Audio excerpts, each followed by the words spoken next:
Good morning. Ito, kagigising lang.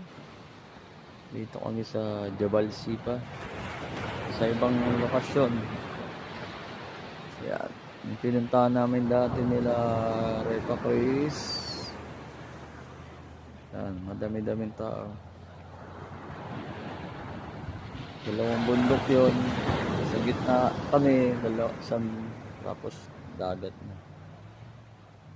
Yan. Diba? Samahan ang aking saan? Kumukulo.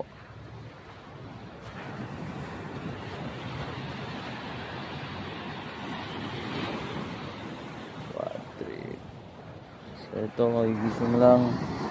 Muna tulog sa tent, tapos tulog na sa upuan sa labas. Alas 3. Gawa ng mainit sa loob.